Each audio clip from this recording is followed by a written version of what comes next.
OVNI, phénomènes inexpliqués, témoignages, lumières étranges ou observations, zone parallèle, un lien avec l'inconnu.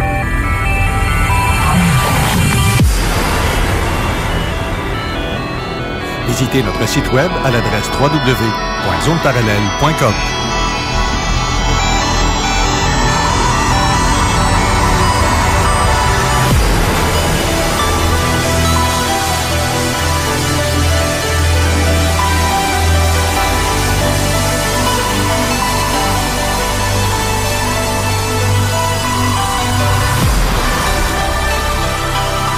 Voici Carole Lauzé.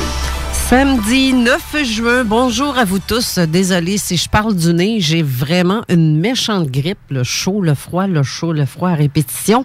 C'est pas terrible ce matin pour moi, fait que ça se peut que je tousse souvent ou que j'aie le goût de moucher intensément. Alors, soyez pas surpris, je file pas très bien. Mais bref, aujourd'hui, on a une émission très spéciale, OVNI en fait. C'est donc celui qui était au-dessus de Place Bonaventure à Montréal. Nous avons avec nous l'un des nombreux témoins qui a vu en compagnie de plusieurs personnes cet énorme engin. Mais nous avons aussi l'enquêteur de MUFON Québec qui est attitré spécifiquement sur ce dossier-là et qui a accumulé plusieurs témoignages et il a fait un énorme gros travail sur le terrain et avec tous. On va jaser avec lui. Vous allez en savoir un peu plus tantôt. Vous allez être très surpris de ce qui va être dit aujourd'hui en ondes. Alors, ça risque d'être encore une fois une émission très intéressante. Avant tout, je vous annonce qu'on a en ville une grande visite au Québec. Il s'agit de M. Stéphane Drouet, qui est conférencier, auteur et formateur international natif de la France. Il offre des conférences, séminaires et formations. J'ai eu la chance de discuter avec lui mercredi dernier et je vais justement le rencontrer la semaine prochaine où je discuterai avec lui de ses expériences et recherches au niveau de la neuroscience et de la physique quantique. Nous allons filmer cette rencontre la semaine prochaine et tout ça va vous être présenté l'automne prochain, ici même à CJMD, parce que je vais retirer le son de ce que nous aurons enregistré, mais je vais aussi mettre les vidéos sur la page de zoneparallèle.com. Il est ici à Québec pour justement offrir des conférences et ateliers. Le 15 juin à 19h30, il va être à l'hôtel Ambassadeur, pas l'Ambassadeur, l'hôtel Universel situé au 2300 chemin Sainte-Foy. Et il est aussi à noter qu'il offrira un atelier le 16 et le 17 juin à 10h, de 10h à 18h au même endroit. Pour vous donner un avant-goût, à savoir de quoi il va parler, je vous lis un petit intro qui le présente sur le site web de voxpopuli.tv. Eux, là, Vox Populi, là, ils offrent une multitude de conférences dans à peu près tous les sphères, que ça soit paranormal, que ça soit ésotérique, que ça soit santé, mieux-être, ou peu importe. Ça touche vraiment à plusieurs sphère dans ce style-là. C'est très intéressant. Allez consulter la page de voxpopuli.tv. C'est très, très intéressant. Vous pouvez même vous abonner et pour recevoir des courriels lorsqu'il y a des conférences qui ont lieu, peu importe, partout au Québec. Je vous le dis, là, c'est vraiment bien. Dans le petit intro qui présente cet homme-là, Stéphane Drouet, c'est inscrit à la lumière de la physique quantique et des neurosciences. Il paraît aujourd'hui que nos rencontres au quotidien ne sont pas fortuites et sont orchestrées par des forces invisibles émanant de nos inconscients, du rayonnement que nous émettons, les lois naturelles issues d'une empreinte subtile nous entourant. Juste avec ces quelques lignes-là, ce genre de conférence sera sûrement un vrai petit bijou pour ceux qui s'intéressent à ce sujet-là. Stéphane Drouet est l'auteur des livres Parabole quantique, l'intelligence quantique du cœur et la révolution quantique de la pensée. Monsieur Rivet, Jean Rivet, ça c'est le grand boss de Vox Populi lui-même, On s'est jasé cette semaine aussi et il nous offre 5 billets pour la conférence qui aura lieu le vendredi 15 juin prochain à 19h30. Alors, les 5 premières personnes qui me contacteront via le texto, je vais vous le donner tout de suite, tant qu'à être. Le texto ici, c'est le 581-500 1196 581-500 1196.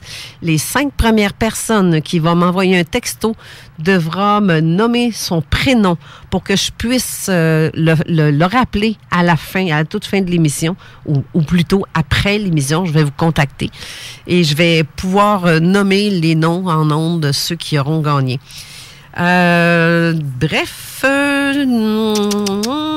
Nos connexions invisibles, c'est comme ça qu'elle s'appelle, sa conférence. Vous n'avez qu'à m'écrire, comme je vous dis, votre prénom et vous gagnez automatiquement pour les 5 premières personnes. Le phénomène OVNI et inexpliqué sont d'ordre planétaire et j'ai des contacts un peu partout dans ce domaine-là qui ont eux aussi leurs émissions via le web, entre autres en Europe. Je parle ici de José Bouillon qui a sa chaîne YouTube et qui reçoit des spécialistes dans le domaine. Il est aussi enquêteur depuis 26 ans et il a son groupe de recherche qui se nomme le GETI, G-E-T-I. Vous pouvez voir son travail sur sa chaîne YouTube, José Bouillon, avec sa web TV et sur sa page Facebook. Ça, dans le fond, c'est comme sous forme de vidéo, donc c'est quand même très intéressant comme site. Ça vaut la peine d'aller voir.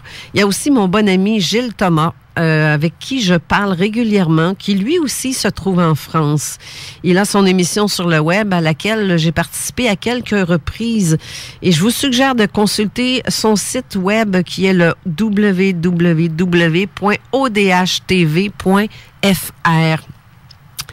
Gilles fait aussi des soirées d'observation à l'occasion il fait même des petites vidéos en direct sur sa page Facebook.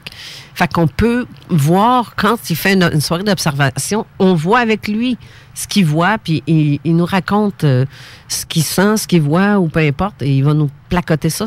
C'est vraiment super, c'est un chic type, et j'adore ce gars-là. C'est un très bon ami à moi, et c'est ça. À un moment donné, je vais y aller faire un tour en Europe, et je me promets bien d'aller rencontrer notre ami Gilles. Tout ça, ma foi, c'est très intéressant, et surtout, c'est en français. Alors, je vous salue, mes chers amis européens, et à vous tous qui m'écoutez en ce moment. Et je peux vous dire encore une fois, vous êtes encore une fois en grand nombre. Je vous présente maintenant mon premier invité, l'un des témoins de cet énorme engin au-dessus de Montréal. Nous l'avons au téléphone. Alors, bonjour Stéphane. Bonjour Carole. Ça va bien? Oui, ça va bien. Bon, mais on avait peur que ça fonctionne mal tantôt parce que le téléphone, j'ai essayé de faire encore une tentative Skype avec l'autre invité aussi, l'enquêteur du MUFON, en même temps que toi. Ça fonctionne pas. Je sais pas comment ça fonctionne, faut croire. Mais c'est ça. Toi, Stéphane, j'aimerais ça que tu me racontes à partir du début, c'est-à-dire où tu te situais à ce moment-là quand tu as vu cet engin-là et en même temps, vers quelle heure qu'il était? OK. Tout d'abord, je dois spécifier que moi, j'ai jamais vu l'OVNI au-dessus de la place Bonaventure. Quand j'ai aperçu l'OVNI, à ce moment-là, moi, j'étais au travail avec un collègue. Il était vers 11h le soir. On travaillait au coin de la rue Ontario et, si je me rappelle bien, Saint-Germain ou Désiré. En tout cas, c'était dans ce coin-là. OK. Ce qui a attiré mon attention, c'est que à travers les vitrines, j'ai vu une voiture de police qui était stationnée comme de billets là, sur le coin du trottoir. OK. Il y avait, à ma connaissance, là, 4 ou 5 personnes avec 2 policiers. Puis je voyais un photographe qui prenait des photos en direction du ciel. Est-ce que c'était un photographe de la Sûreté du Québec ou... Non, c'était j'ai parlé avec lui sur le site, là, puis lui il m'avait dit que c'était un journaliste, photographe, pigiste pour plusieurs journaux. Il m'avait nommé entre autres, c'était Allo Police ou Photo Police. Ah, OK. OK. Alors lui il prenait des photos. Je lui avais même demandé de m'en donner une copie des photos. J'ai dit je vais te payer ce qu'il faut. Puis il m'avait dit, il n'y a pas de problème, je viendrai te voir, puis je t'apporterai ça. Mais finalement, lui est revenu comme 2 jours après pour me dire qu'il ne pouvait pas me fournir de photos, que ces photos avaient été saisies par la GRC. Mais comment on fait la GRC pour savoir qu'il avait pris des photos? OK. C'est que quand je suis sorti, la première chose, c'est un des policiers qui nous a dit, on est sortis tous les deux, OK. pour voir ce qui se passait. Puis c'est un des policiers qui a dit, voyez-vous la même chose que nous autres? OK. Puis à ce moment-là, c'est ça, on voyait comme 3 boules lumineuses à travers les nuages. Des boules qui étaient comme jaunâtres, là, si je me rappelle bien. Là. Donc, tu voyais 3 lumières jaunes. On voyait 3 lumières, mais on voyait que c'était quelque chose de gros. Et puis, c'est ça. Lui, le policier, il parlait dans sa radio. Puis, à un moment donné, celui qui était à l'autre bout avec lui, là, qui lui parlait. L'autre policier à l'autre bout, il a OK. demandé s'il y avait des témoins dans la discussion qu'ils ont eue. OK. Il dit oui, j'ai des témoins, puis il dit un photographe qui prend des photos. Aussitôt qu'il a dit qu'il y avait un photographe qui prenait des photos, il dit prends le nom, l'adresse et le téléphone de tous les témoins. Oh! Toi, t'entendais ça, là? T'entendais dans le véhicule? On entendait clairement ce que l'autre lui disait là, à travers la radio. Ah, c'est donc bien... Oui, aussitôt qu'il a nommé qu'il y avait un photographe, il a dit prendre le nom, l'adresse et le téléphone de tous les témoins. Sauf que moi, j'ai jamais eu de retour là-dessus. OK. J'ai jamais entendu parler de rien. Ils t'ont jamais appelé, t'as jamais eu de visite, t'as jamais eu personne qui ont pu... nos fameux Men in Black québécois, là, comme on peut dire. J'ai personne.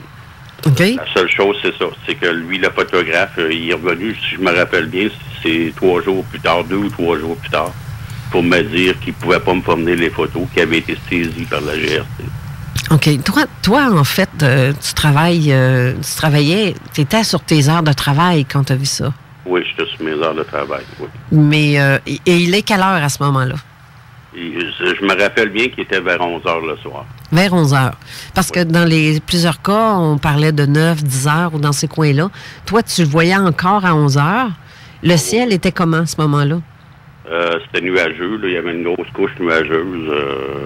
Mais on voyait quand même très bien les lumières au travers. Puis on voyait c'était un objet. On entendait des avions de l'armée. Je ne sais pas si c'était des F-16, des F-18. OK. Ils promenaient autour. Là, on les entendait très bien. Là. Et tu ne les voyais pas? Non, on les voyait pas. Je les ai vus, mais comme plus loin. Mais à ce moment-là, on les voyait pas. Mais donc, tu les as vus s'en venir? Je les ai vus comment je dirais, ils se promenaient là, d'un bord et de l'autre, sans trop approcher l'objet. Ils ne l'approchaient pas, ils n'allaient pas coller, là, mais ils se promenaient autour. Là, on les entendait, puis c'est ça. Moi, rendu, parce que c'est ça, c'est qu'à un moment donné, on est rentré à l'intérieur de où on travaillait. Okay. Là, on s'est dit, tous les deux, on a dit que c'était un ovni, là, c'est sûr c'était un ovni, puis on était comme dans irréel, surexcité en même temps. OK. Puis j'ai dit, crime, on va le suivre, il va pas vite. On va voir où est-ce qu'il va aller. Et là, vous étiez à pied, là? On est en auto. OK. Attends. Vous étiez combien sur le trottoir quand vous l'avez observé la première fois? Il y avait 4 ou 5 personnes, plus les 2 policiers. Donc, vous étiez à peu près tout près d'une dizaine de personnes à l'observer, là. Un petit peu moins qu'une dizaine. Oui, en tout, là, 7-8 certains. Là. OK. Et ça, vous étiez là à tout regarder. Les policiers, comme tu dis, ont pris vos noms, vos coordonnées, numéro de téléphone au cas. Ensuite, est-ce que les gens sont restés sur place à regarder ou si les gens se sont éparpillés à la longue? Non, c'est sûr que le monde, ils ont comme parti comme chacun de leur bord, parce qu'à un moment donné, c'est ça, à cause des maisons, puis ça, on le perdait de vue. Là, oh, donc tu le voyais se déplacer? On a vu. Oui. OK. Ça, c'est intéressant, parce que c'est pas tout le monde qui nous dit ça, là. Parce que les gens disent que c'était là, puis Puis il y a des gens qui disaient que c'était des lumières dues à des grues sur un chantier de construction, et d'autres disaient que c'était des aurores boréales. Non, pas du tout. Les aurores boréales, là, j'en ai vu des centaines. Moi, je viens de la Gaspésie. Ah, j'en ai vu des centaines dans ma vie. Un fin connaisseur du phénomène. Non, c'était pas ça. De toute façon, vous allez voir au cours de mon témoignage que c'était quelque chose de solide, là. C'était un objet, là, qui se déplaçait et solide. OK. Puis c'était immense. OK. Pour toi, immense, c'est quoi? Immense, juste pour vous donner une idée, c'est ça. C'est que nous, on l'a suivi. À un moment donné, lui, il suivait comme la rue Hochelaga, mais il se tassait toujours vers le nord, si on veut. OK. Ça en allait direction de nord-est, mais ça allait toujours lentement, là. Mais vu que toi, tu dis que, vu que tu l'as vu vers 11 heures, il n'était pas au-dessus de Place Bonaventure, mais il s'était déjà déplacé. Oui, c'était déjà déplacé. OK. Donc, les gens qui étaient au-dessus de Place Bonaventure, pour eux, ils ne le voyaient probablement plus à ce moment-là. Mais toi, d'où tu étais, tu continuais de le voir. Oui, nous autres, on le voyait très bien, là. OK. C'est ça, on l'a suivi. C'est ça, à un moment donné, on a pris la rue Hochelaga. On s'est en allé vers l'est, parce que l'objet s'en allait vers l'est. OK. Puis à un moment donné, l'objet s'est ramassé comme presque au-dessus du stade olympique. OK. Parce que nous, on était au coin de Pineuf et Pierre de Coubertin. Puis je me rappelle très bien, il y avait des boîtes téléphoniques, là où est-ce qu'il y a le métro. OK. J'avais même appelé mon père parce que je savais que mon père, de chez lui, il pouvait voir le mât du stade olympique. Fait que moi, j'ai appelé mon père pour lui dire qu'il y a un ovni au-dessus du stade olympique. Puis finalement, quand mon père a décroché, il m'a dit « Va te coucher, mon gars, tu rêves, puis là, tu viens de me réveiller, je travaille demain matin. » OK, donc il n'a pas regardé. Lui, il n'a pas regardé. Puis il s'en est voulu. Eh bien oui, j'imagine. Il a suivi.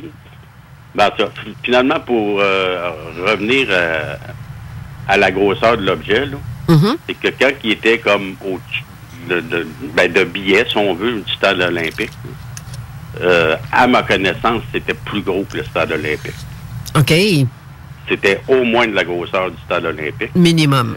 Mais de la hauteur que ça l'avait, je suis persuadé que c'était plus gros que le stade olympique. Mais c'est sûr qu'il n'est pas évident parce qu'on ne sait pas à quelle hauteur c'était. Je ne sais pas, peut-être que Philippe Emmanuel, tantôt, va nous répondre à la question parce que peut-être que lui, il a vu les rapports, mais oui, on va y en parler tantôt. Parce que c'est pas évident de mesurer une grosseur quand c'est... On ne sait pas si c'est à 2000 pieds, 5000 pieds ou à... Tu sais, quand un objet est à 100 pieds, ça va. On peut... C'est plus facile. Mais là, gros comme ça, à combien de pieds, imagine? Ça veut dire que c'est gros. Oui, puis il était quand même assez haut, là, à ce moment-là. On pouvait voir que c'était immense. Bien, il me semble j'ai entendu à quelque part une affaire comme 5 terrains de football, mais je suis pas certaine, là. Mais je dirais que c'est possible. OK. Je dirais que c'est possible. OK. En tout cas, tout ça pour dire que nous, on l'a suivi, puis ce que j'ai pas compris, c'est que justement, là, comme tu disais tantôt, on parlait de lumière, là, de la bâtisse à côté, d'aurore boréale, etc. Moi, là, sur le parcours que nous, on a fait en suivant l'OVNI, on a vu je dirais, des centaines de personnes, là. OK. Qui l'ont vu aussi, là. Donc, en roulant... Groupe, si tu veux, là, 2-3 personnes une place, 4-5 l'autre place, une dizaine. Je me rappelle, à un moment donné, si je me rappelle bien, là, c'est pas loin de Pineuf, Notre-Dame, il était une gang là aussi. Fait que c'était vraiment... Il y avait des témoins partout, là. Donc, ça veut dire qu'on peut faire une genre d'appel aux témoins parce qu'il y en a plusieurs qui n'ont pas encore... parler de ça parce que ils se sont tellement fait dire que c'est peut-être des reflets de lumière ou des choses comme ça, puis ils ont tenu ça mort. Mais ceux qui, comme toi, ont vraiment observé de A à Z d'une façon, d'un angle différent, ça apporte un petit côté justement différent au témoignage parce que peut-être que tu peux nous apporter certains détails que d'autres n'ont pas fait. Parce que c'est beau d'être fixe et de le voir pendant 1 heure et de dire que c'est fixe, mais toi, tu l'as vu se déplacer. Donc, c'est ça qui est différent. on le voyait se déplacer, puis c'était comme... il allait lentement. OK. Mais c'était toujours saccadé, là. Il était comme...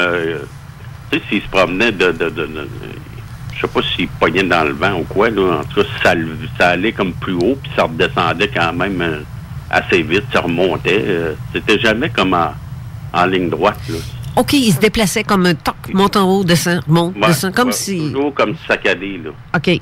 C'était toujours comme ça, puis on n'entendait absolument rien à ce moment-là. Rien? Rien, on n'entendait aucun son à ce moment-là. OK. Plus tard, je vais vous expliquer. Bien, c'est ça, j'allais te demander, on va attendre. Moi, je vais faire comme tous les auditeurs, on va attendre la suite. Okay.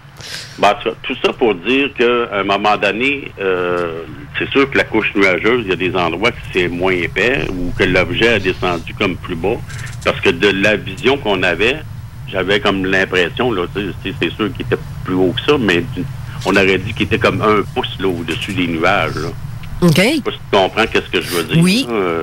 Bon, c'est à ce moment-là que je me suis rendu compte que les lumières, il n'y avait pas juste des lumières blanches ou jaunes, là, jaunâtres. Là. OK. Il y avait d'autres lumières autour de ces lumières-là.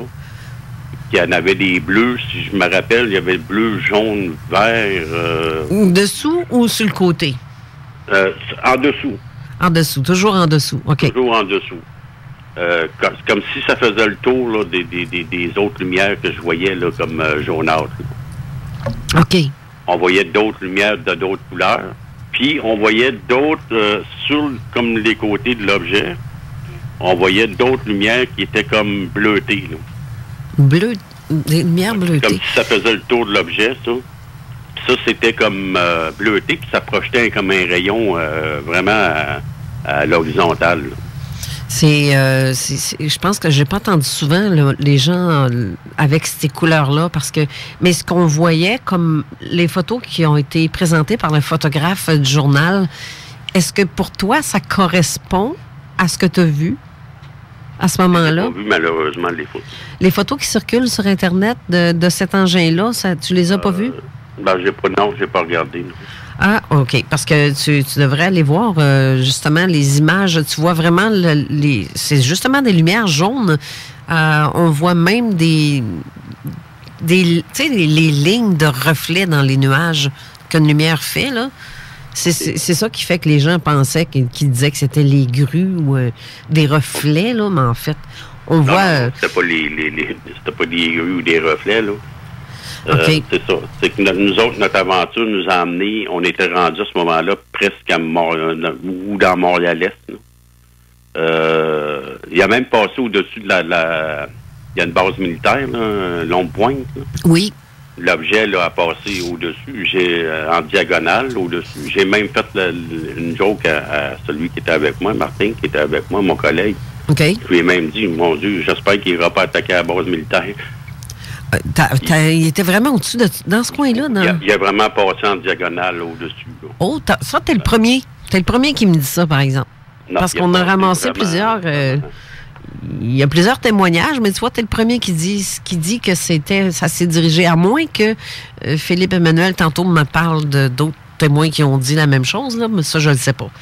Mais c'est intéressant, pareil, à savoir, parce que dans les cas d'OVNI qu'on voit souvent aux États-Unis, ça dit toujours, on voit toujours des cas, ben pas toujours, mais souvent, des cas qui se produisent au-dessus des bases militaires, justement, ou le désarmement nucléaire ou des choses comme ça. Et c'est... OK, je vais arrêter, je vais me taire, je vais entendre la suite de ton histoire, que je trouve très intéressante. Là, t'es rendu où? C'est quand même assez surprenant, là. C'est que, rendu, là, où est-ce que je te dis, la base militaire, là, on n'entendait plus d'avions militaires. Les F-18, là, on les entendait plus, là. C'est comme s'ils étaient partis. Tu veux dire que, quand ils étaient au-dessus de Longue-Pointe, on n'entendait plus les avions militaires. Là. C'est donc bien... Ça, c'est bizarre, parce qu'ils viennent de là. Avant ça, là, si tu veux, parce qu'on a quand même sorti souvent du véhicule, là. Tu sais, on débarquait un peu partout, là, pour le voir s'en venir. OK. Nous autres, on prenait comme les devants, puis on le regardait s'en venir, là. Ça allait assez lentement pour ça, là. OK. Mais je dis... c'est ça, à un moment donné, là, les avions, on les entendait plus. Mais ça, tu les entendais vers, dans le fond... Dans le fond, moi, les avions, là, je les ai entendus à partir de la rue Ontario, aller, si tu veux, comme jusqu'au boulevard Pineuf, là. OK.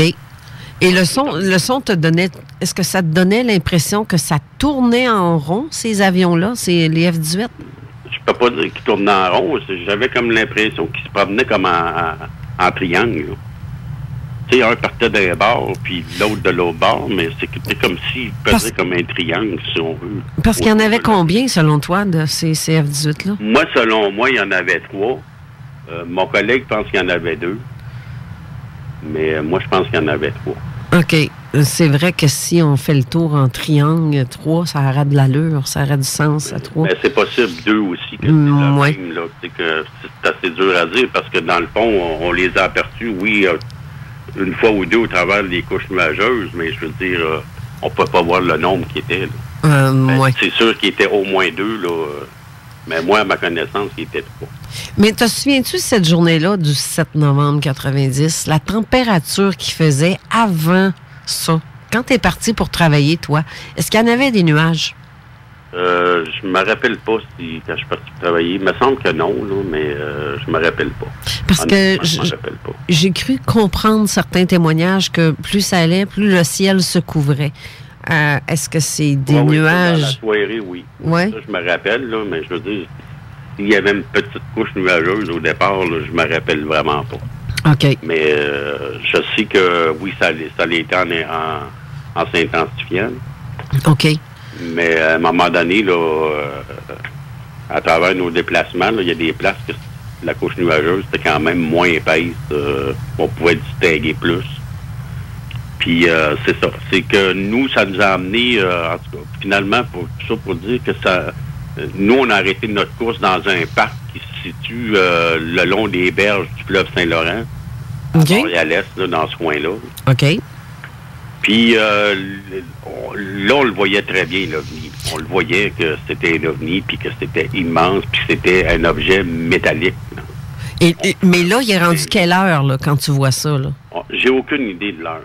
OK. On n'a aucune idée. On est tellement obsédés par l'objet, on n'a aucune idée de l'heure.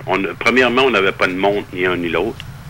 Mais tout ça pour dire que nous, là, dans l'ensemble, ça nous a paru comme une heure et demie max. OK. Mais ce qui est surprenant, c'est que quand on est revenu sur les lieux du travail, il y avait une horloge là, quand on débarrait la porte qu'on rentrait. Puis je me rappelle très bien qu'il était 4h42. Du temps manquant. Un missing time, qu'on appelle. Ça veut dire qu'on est parti de vers 11h et, mettons, 11h30. OK.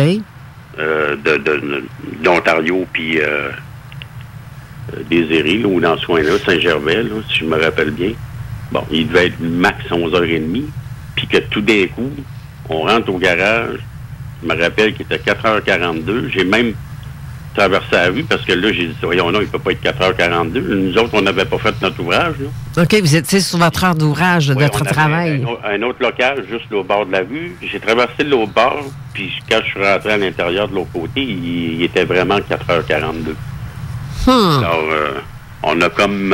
puis c'est impossible, à ma connaissance, puis à la connaissance de Martin dans ce temps-là, qui me disait que c'était impossible qu'on avait suivi l'objet pendant 5 heures. Ben non. C'est impossible. On l'a suivi, comme je te dis, là, nous autres, ça nous a paru une heure, max 1h30, mais jamais 5 heures. Ben surtout si... Moi, regarde. Moi, là, tu restes en ligne. Là, tu restes en ligne quelques instants. On doit aller à la pause. Oui. Mais je rappelle aux gens aussi, ceux qui veulent gagner les billets pour vendredi prochain pour la conférence, je vous rappelle le numéro pour le texto qui est le 581-500-1196. C'est le texto, seulement texto, parce que je peux pas prendre d'appel étant donné que je suis déjà en ligne en ce moment avec quelqu'un. Donc, ça prend absolument le texto. Vous me laissez votre prénom. Je vous rappelle d'ici la fin de l'émission. Alors, tu m'attends un petit peu, Stéphane. On va faire la pause et on te revient.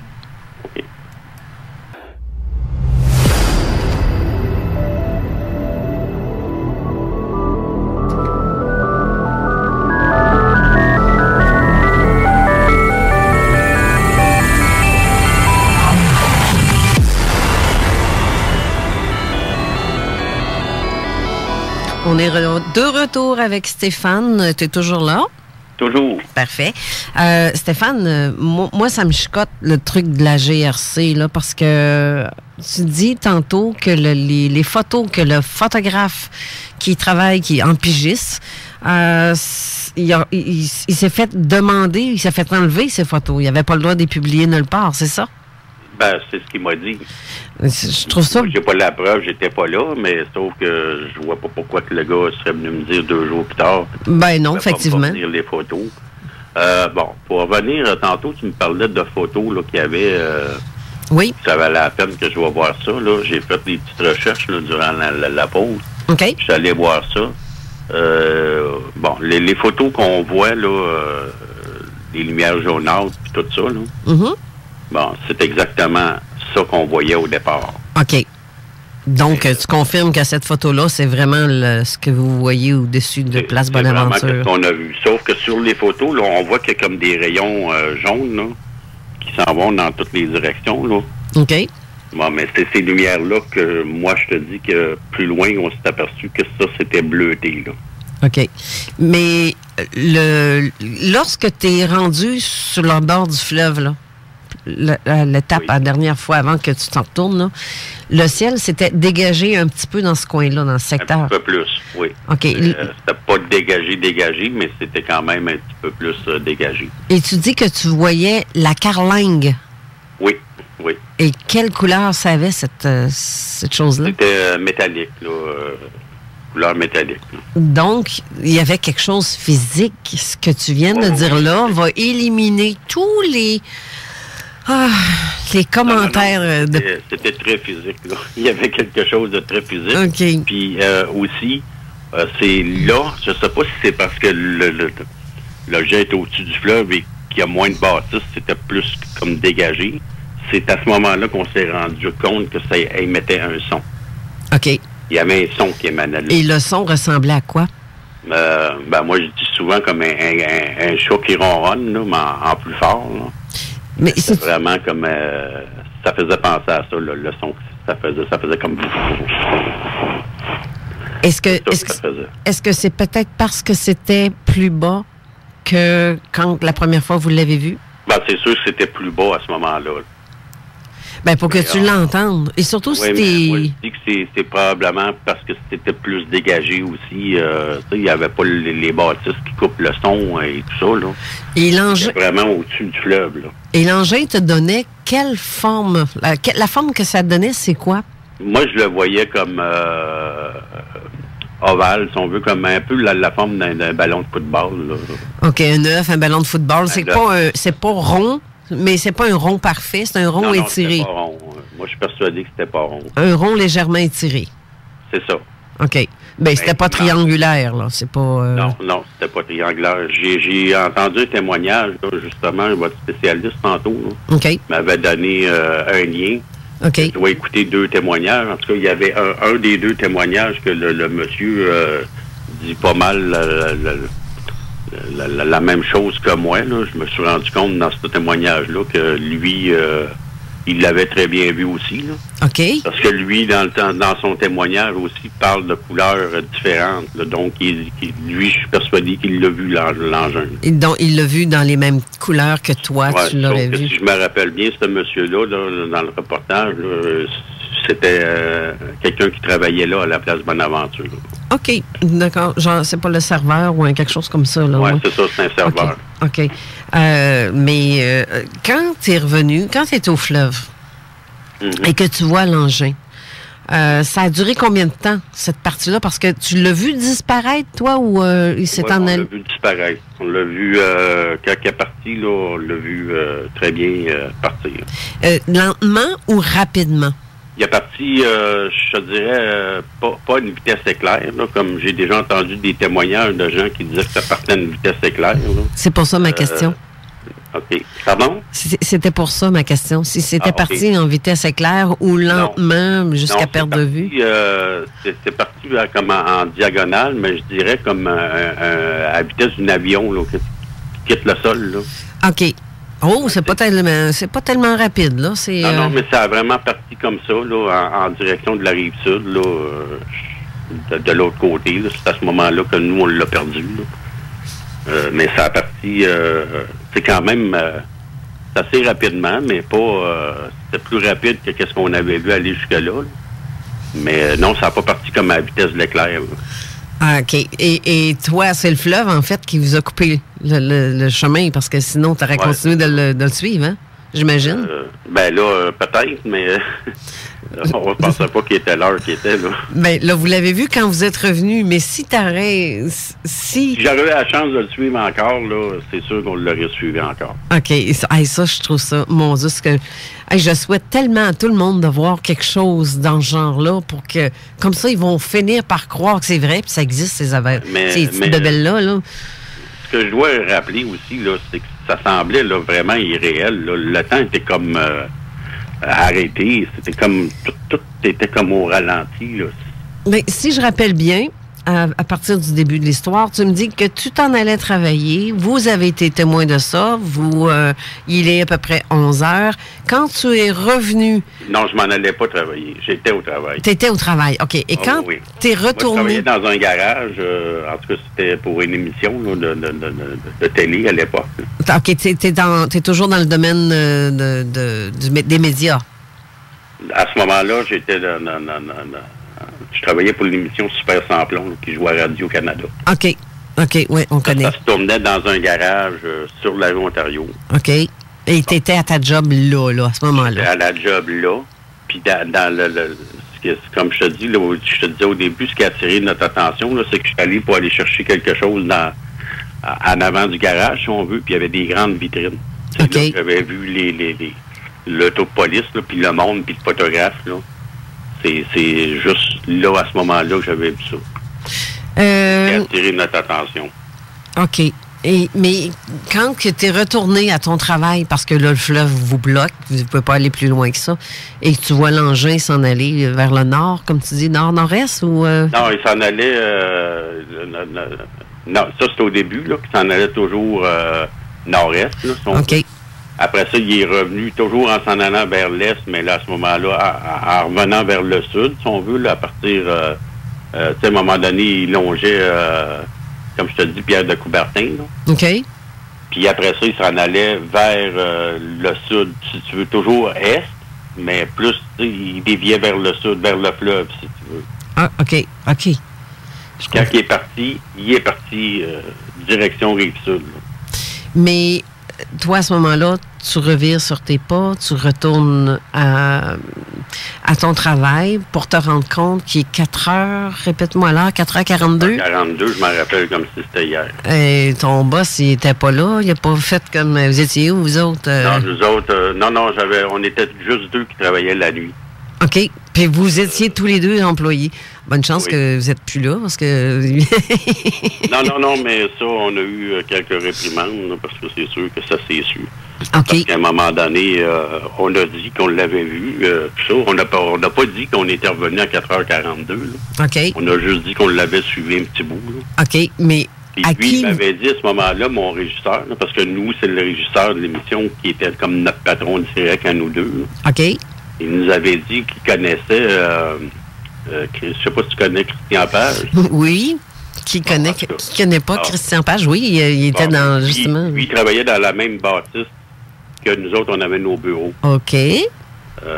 Moi, je travaillais pour Téléfiction. Là, ceux qui produisaient l'émission, c'était Téléfiction. Puis lui, il travaillait dans la même bâtisse, là, sur la rue Sainte-Catherine. OK. Puis lui, en tout cas, le régisseur le connaissait. Puis il nous a dit d'aller raconter notre histoire... à Christian Page. Il avait même organisé un rendez-vous.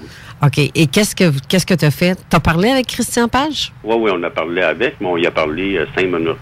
C'est-à-dire, mon Dieu, ça peut être long? Aussitôt qu'on a commencé notre histoire, il nous a comme ridiculisé, puis il a commencé à vouloir dire, OK, vous autres, ce que vous l'avez pas vu, ce que vous cherchez, c'est un moment de gloire. Pardon? C'est exactement ces paroles. Il t'a dit... Christian Page t'a dit que tu cherchais un moment de gloire. Oui, il dit, vous autres, il dit, aussitôt qu'on a commencé à lui parler, là, il dit, OK, il dit, moi, j'étais là, parce que lui, il nous a dit à ce moment-là que lui, il s'était rendu à Place Bonaventure.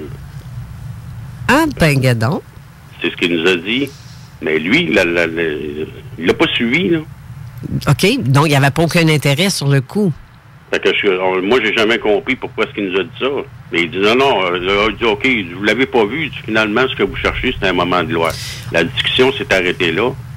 OK. Moi, j'ai dit, en tout cas, regarde, j'ai dit que tu le crois, que tu le crois pas. J'ai dit, moi, c'est mon patron qui m'a parlé de toi puis qui m'a dit de venir te voir. Je venais te voir de bonne foi. Puis si tu me crois pas, ben regarde, on va arrêter ça là. Puis c'est tout. Donc, lui, dans sa tête, tu n'étais pas à Place Bonaventure, tu ne l'as pas vu.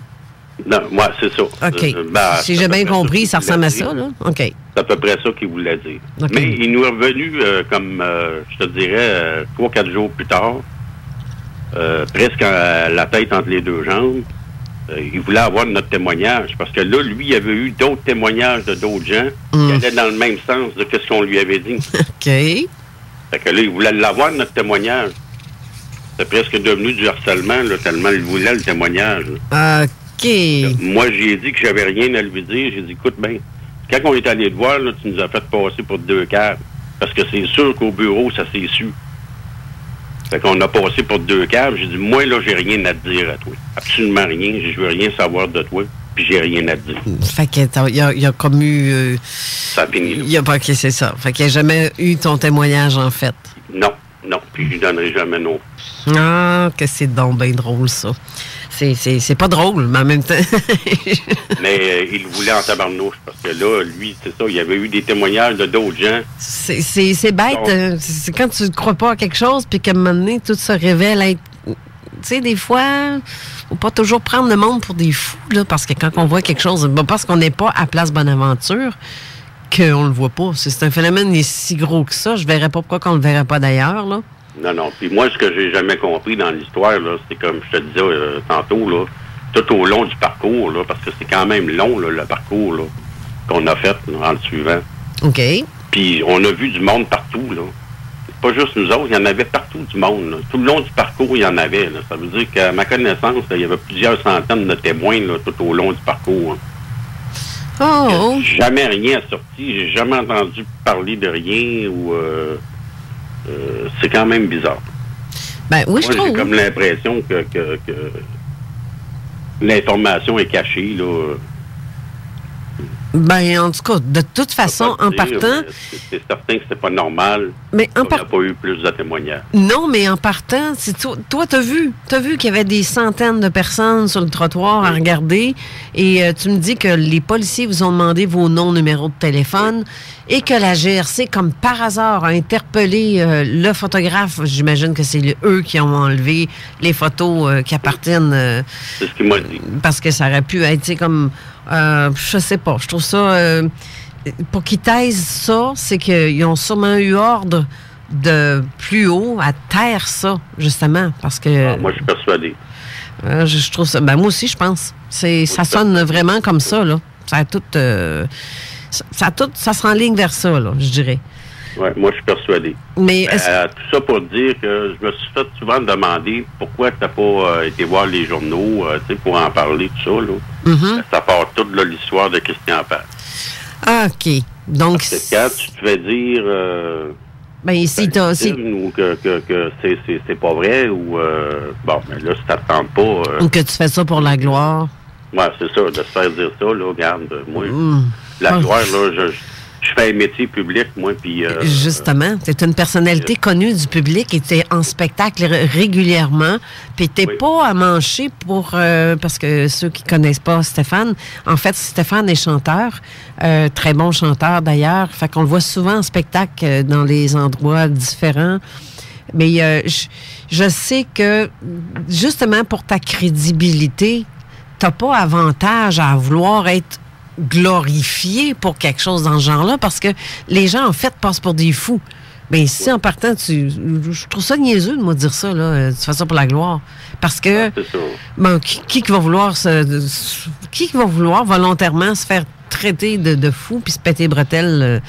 Je trouve ça, en tout cas, je trouve ça ridicule comme réponse à donner, mais c'est, en tout cas, je vais me garder une petite gêne. Puis même à ce moment-là, j'en faisais des spectacles. Là. Ça fait quand même presque 40 ans que je fais ce métier-là. Là. Ben, oui.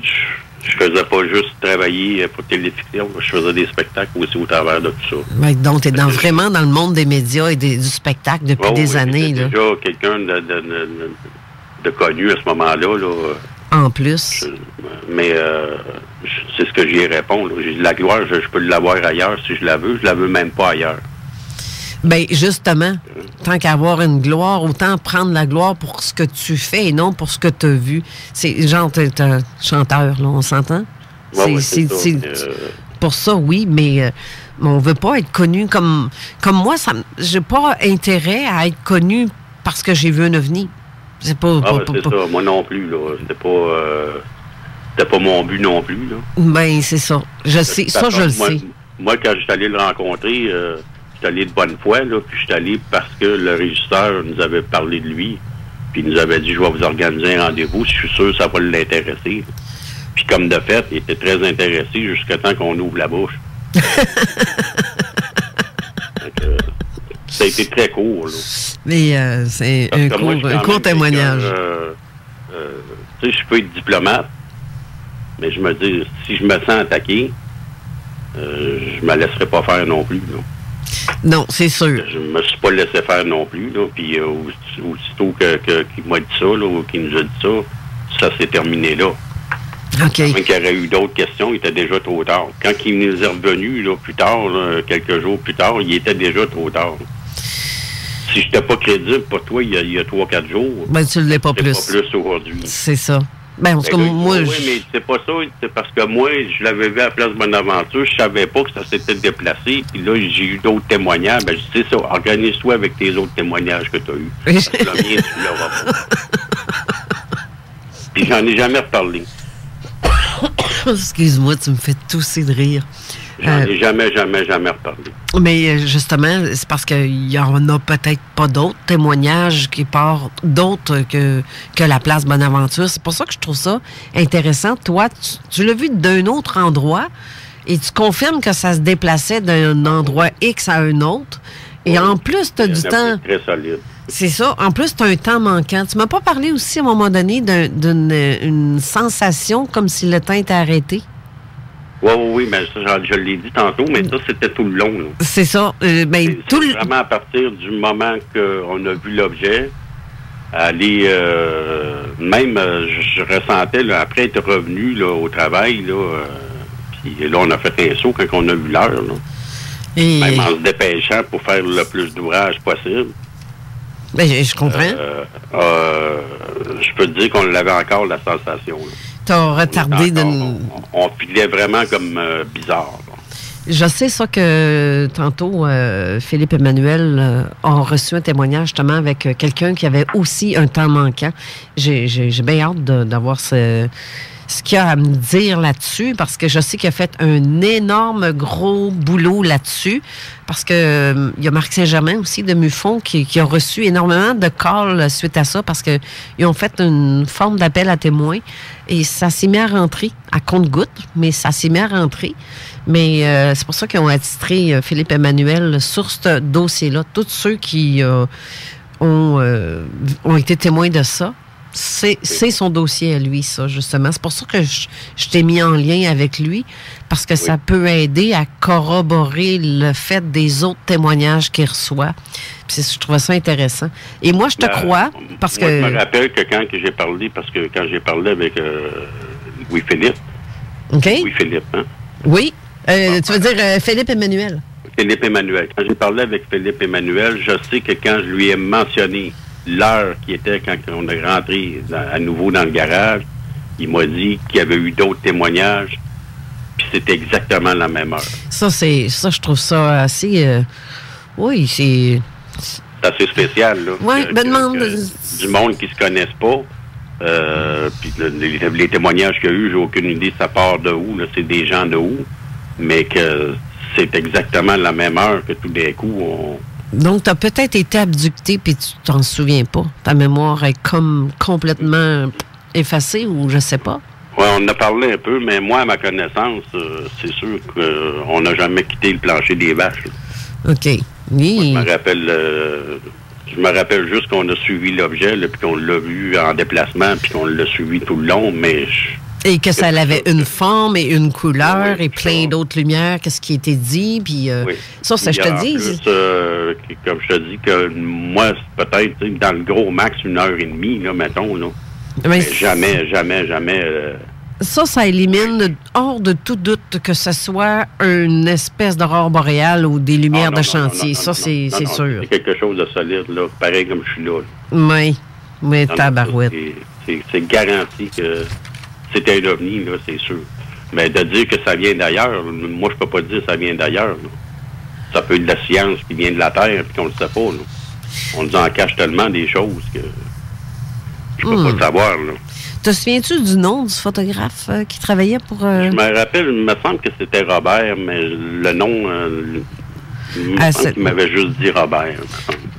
Si le fameux Robert entend cette émission-là et qui peut confirmer à Philippe Emmanuel son témoignage et comme quoi qu'il s'est fait enlever ses photos, ça serait vraiment merveilleux.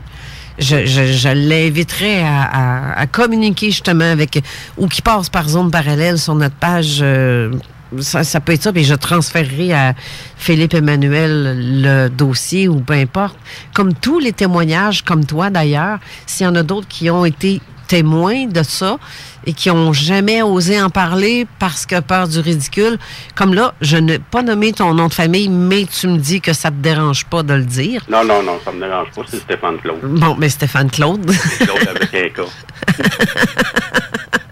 Non, ça me dérange pas. Non, il y en a qui veulent garder l'anonymat et ça, on respecte ça. Ceux qui veulent justement en parler, on respecte l'anonymat des gens.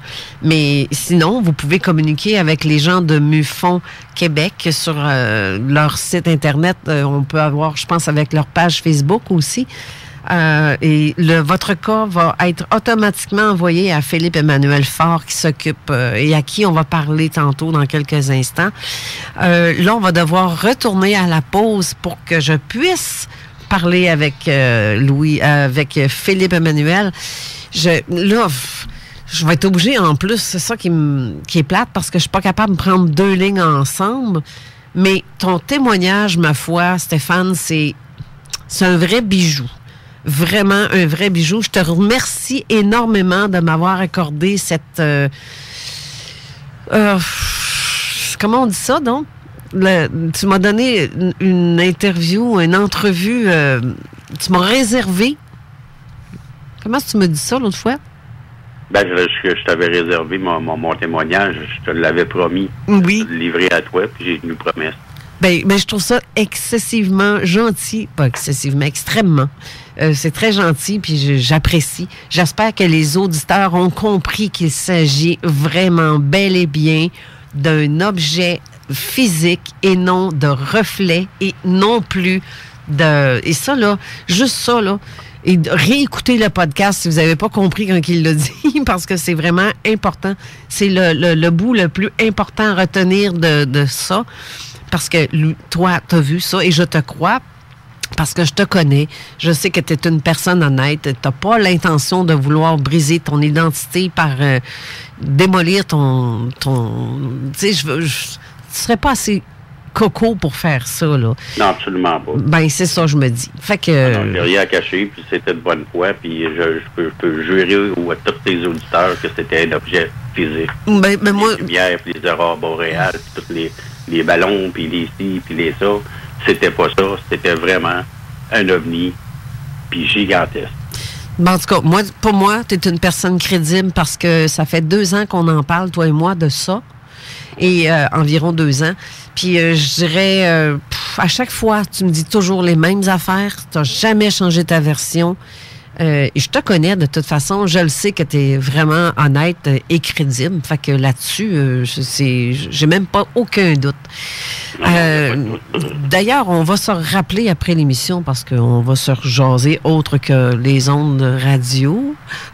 Fait qu'on va se laisser là-dessus pour que je puisse aller à la pause, mais je te rappelle après l'émission, Stéphane. Et puis s'il y a des gens de Montréal, de la région de Montréal, qui veulent venir me voir en spectacle, je vais être au 901 rue Bélanger, au bar Nos Aïeux, le 30 juin prochain. Le 30 juin prochain, au bar Nos Aïeux, Allez voir Stéphane Claude en spectacle. Je vous jure, il chante très bien. Il a vraiment une belle voix, cet homme-là.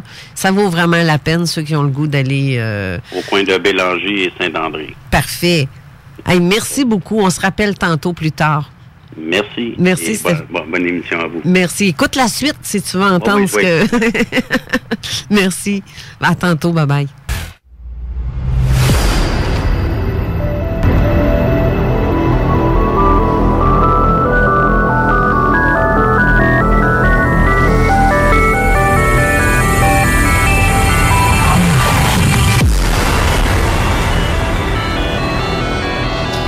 Maintenant, on est avec Philippe Emmanuel Faure. Bonjour Philippe Emmanuel, tu nous entends bien? Je vous entends très bien, bonjour. Excellent, bonjour, ça va bien? Ça va bien et toi? Bien sûr. Tu es enquêteur du MUFON Québec. En fait, tu es l'enquêteur principal qui s'occupe justement principalement de ce cas-là, le dossier de l'OVNI de Place Bonaventure, si je ne me trompe pas. Exact. Ma première question est, à date, tu as dû recevoir plusieurs témoignages. Oui, effectivement, sur de nouveaux témoignages et d'anciens témoignages. Et puis, j'ai parlé à peu près à une quinzaine de personnes de cet événement-là, dont plusieurs qui étaient des témoins qui n'avaient jamais été entendus auparavant ou qui n'avaient jamais raconté leur histoire, un peu comme Stéphane. Mais justement, Kaizen, c'est quand même pas beaucoup pour les centaines et les milliers peut-être de personnes qui ont vu ça, parce que les témoignages commencent à sortir, les gens osent pas communiquer avec un enquêteur de peur d'être nommé. Mais je sais que toi, tu fais aussi, tu conserves l'anonymat des gens quand tu demandes, les gens te demandent de pas dévoiler leur nom. Tu respectes ça? Oui. C'est sûr que c'est la première chose que je dis quand je parle à quelqu'un, c'est que c'est l'anonymat en partant. Dans certains cas, j'ai filmé des entrevues et les personnes ont accepté que je publie leur témoignage sur Internet, sur YouTube. Et puis là, je le fais avec leur accord. C'est dans certains cas, ils veulent pas qu'on voit leur visage. Mais oui, l'anonymat est toujours respecté. Est-ce que, justement, dans les cas comme en vidéo, tu brouilles leur visage, hein, parce que j'ai cru voir une vidéo où les visages sont brouillés? Oui, en fait, effectivement, j'en avais une, je l'ai retirée parce que, à la demande du témoin, il m'a demandé de retirer la vidéo. Donc celle-là, j'ai retirée. Et les deux autres vidéos, c'est à visage découvert, c'est des personnes...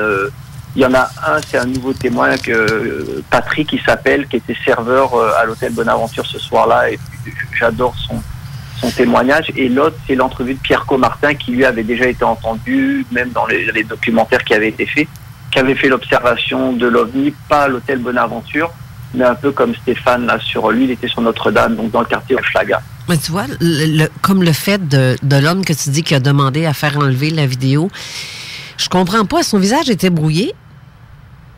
C'est ça? Oui, effectivement. Son visage était brouillé. C'est dommage parce que, des fois, il y a je sais pas pourquoi. J'ai jamais trop su pourquoi. Moi, je l'ai respecté. Il m'a demandé, il m'a contacté, il m'a dit, est-ce que tu peux retirer ma vidéo? Je l'ai fait.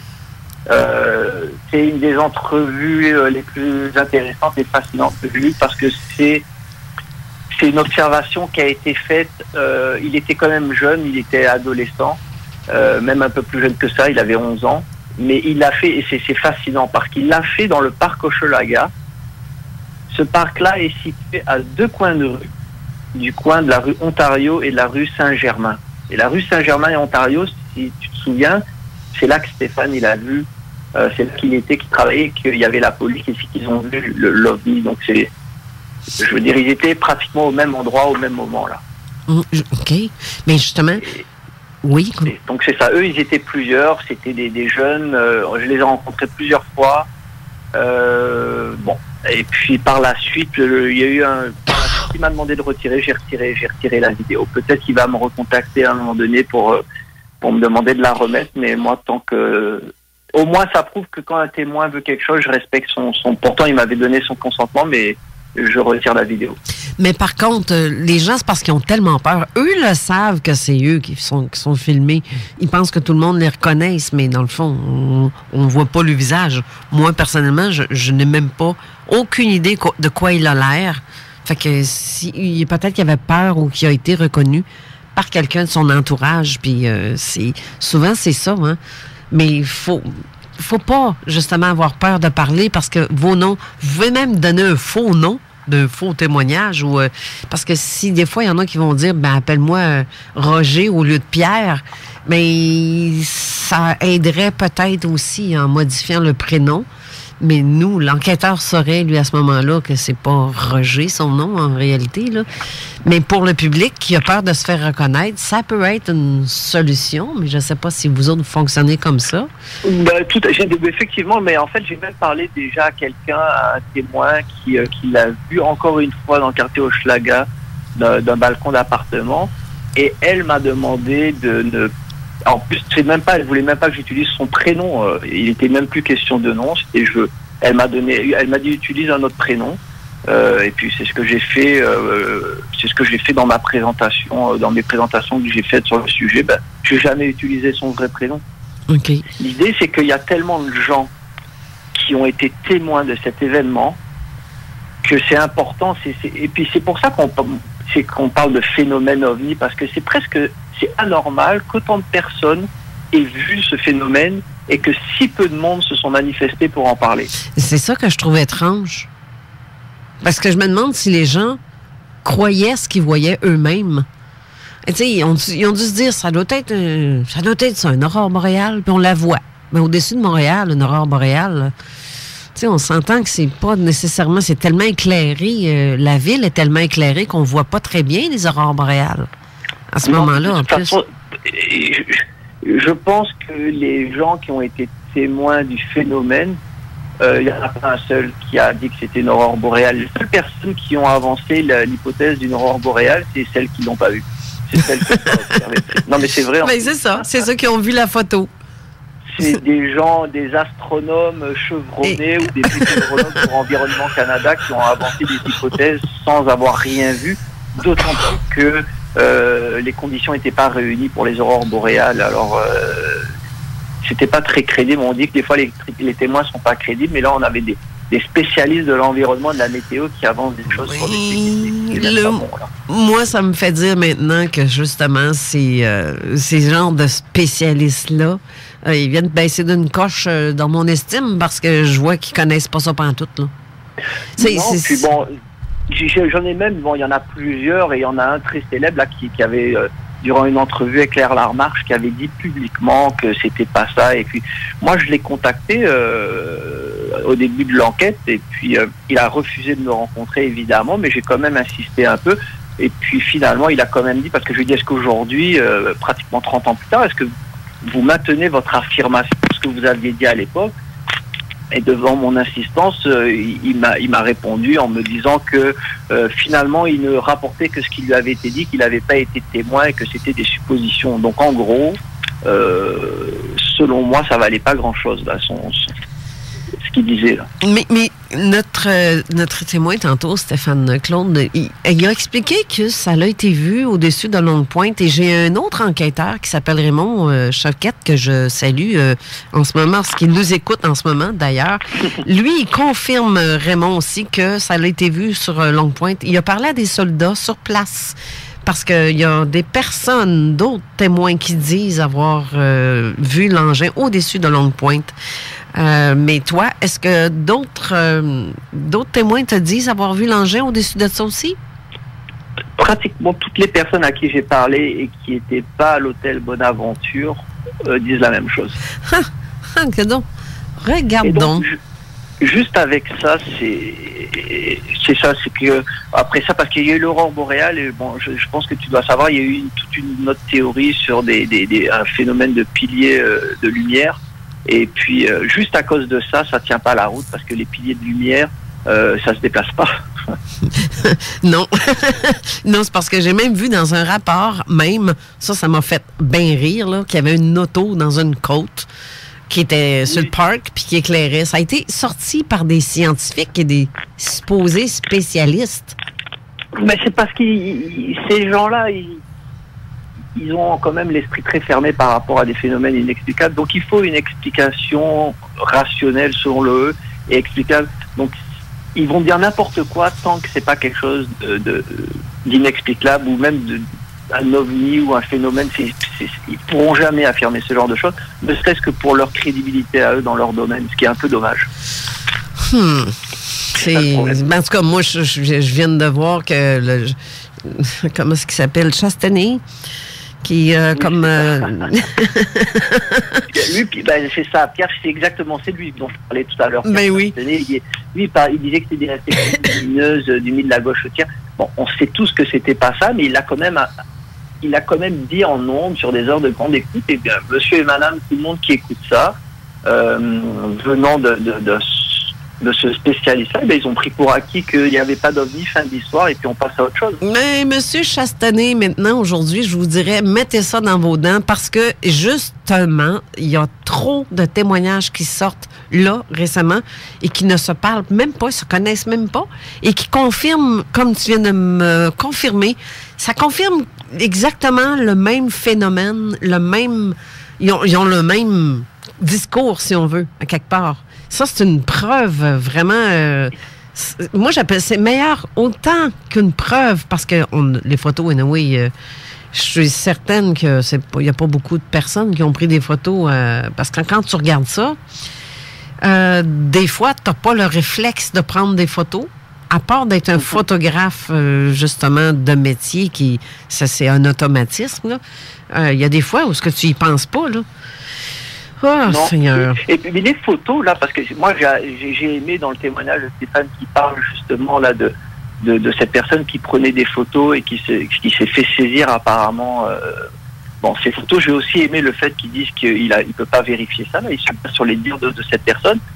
Mais ce qu'il faut quand même savoir, ce que les gens doivent savoir, c'est que dans le rapport de la GRC qui a été écrit à l'époque par Luc Morin, moi je lui ai parlé d'ailleurs plusieurs fois à Luc Morin, et dans ce rapport-là, ce qui est très étrange, et on n'en a jamais vraiment entendu parler publiquement, c'est que c'est écrit noir sur blanc qu'il y a un agent d'identité judiciaire de la police de Montréal qui a pris des photos et que ces photos pouvaient être disponibles sur demande.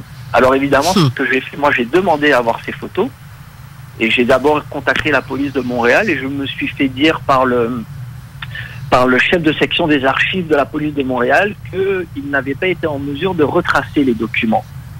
Donc moi, je suis quand même passé après ça par la commission d'accès à l'information, qui est une avocate en fait qui a parlé avec cette personne-là, qui s'est fait, la personne a fait une déclaration sur l'honneur que tout ce qu'elle disait, elle le disait, c'était la vérité. Donc c'est légalement, légalement, elle pouvait pas aller plus loin. J'ai ce document-là. On a même fait un appel conférence avec cette personne. Bon, je crois que cette personne-là, elle dit la vérité en disant qu'ils n'ont pas été capables de retrouver des documents, mais des photos ont été prises. Et quand on se rend compte que la photo de Marcel Laroche, la seule et vraiment photo qui a été prise, est prise par un journaliste et pas un photographe, on voit clairement qu'il y a quelque chose.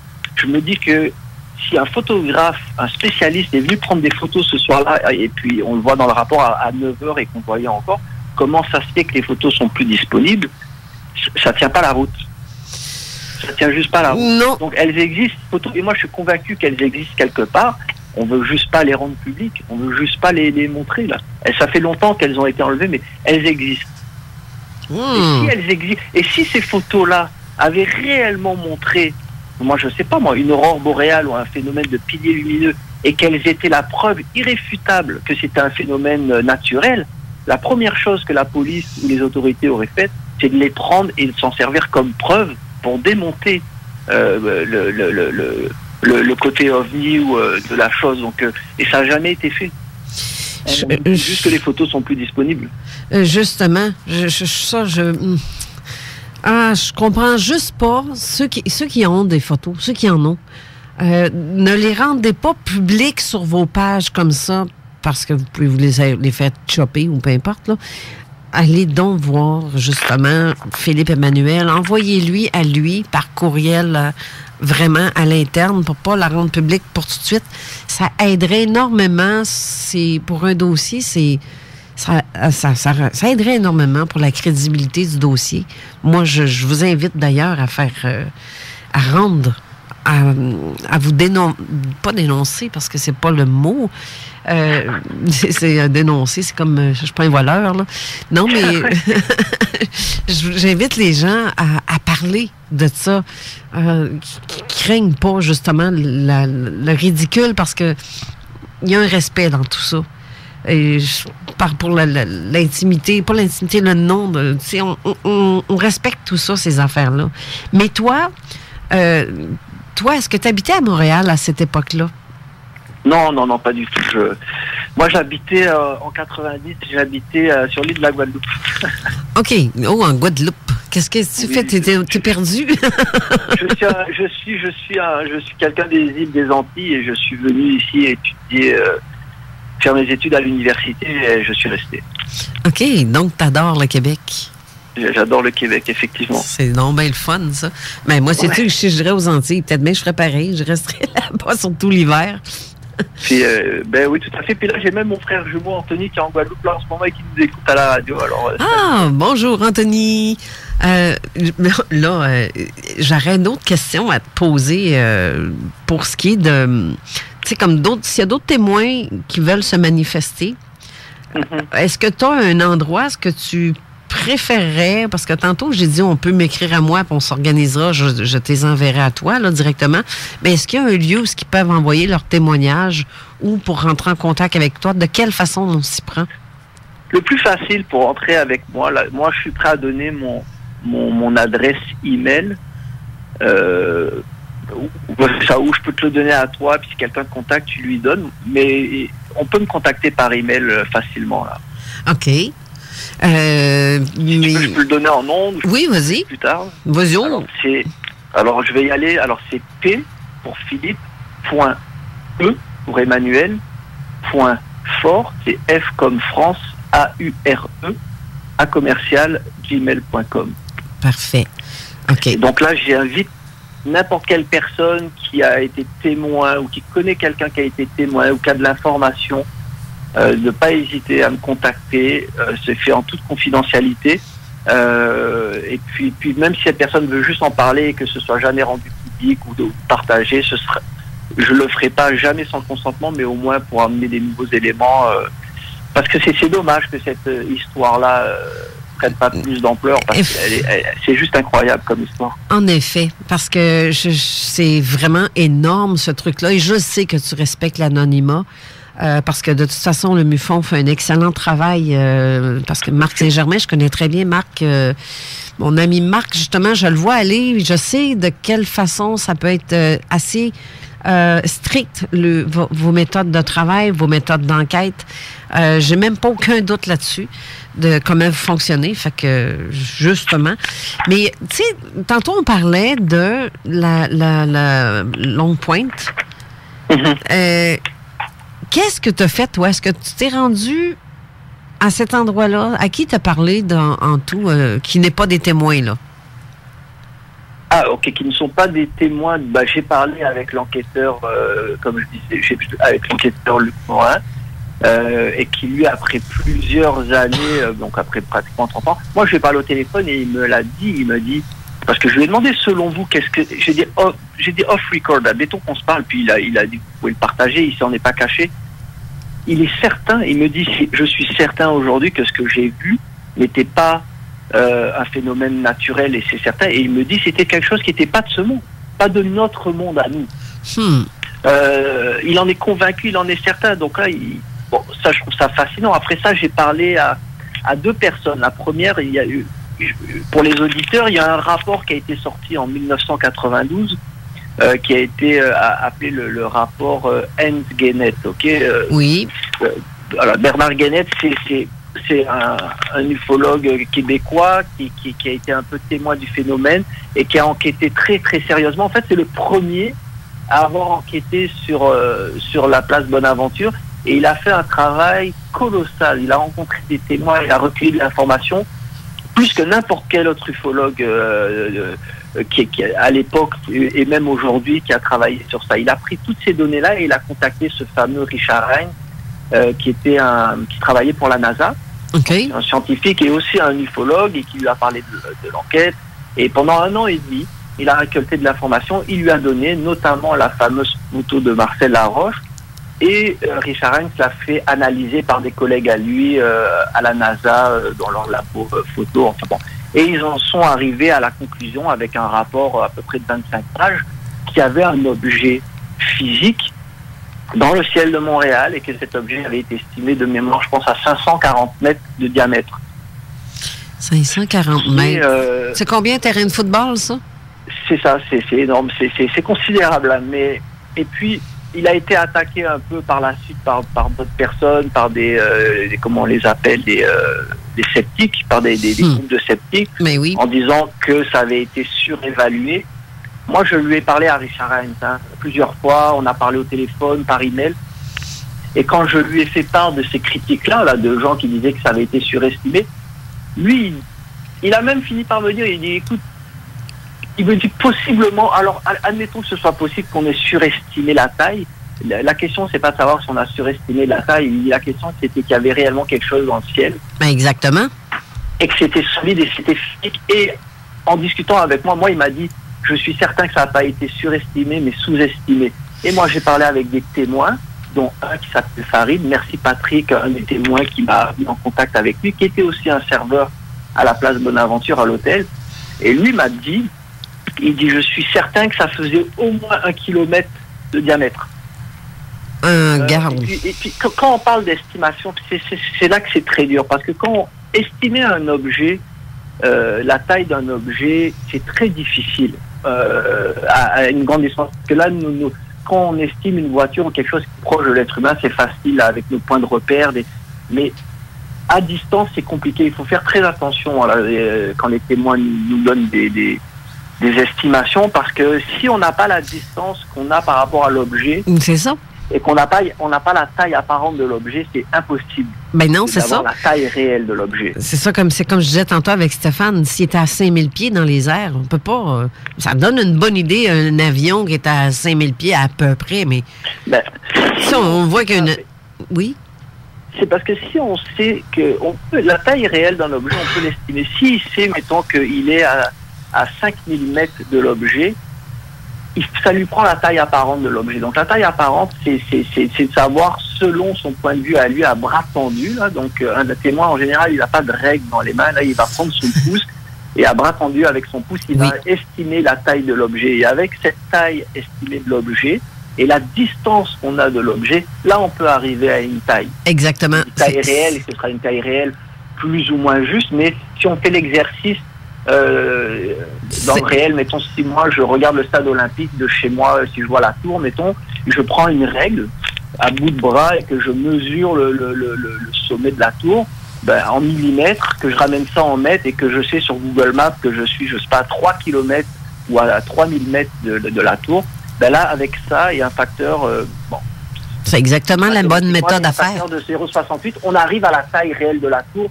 à quelques mètres près. Donc ça, c'est très, très bon comme façon de faire, mais les témoins ne font pas ça. Non, ils ne font pas. C'est pour ça que moi, je le dis souvent quand je leur dis de tendre leur pouce à bout de bras et je leur demande, est-ce que votre pouce cache l'engin que vous voyez en ce moment ou pas?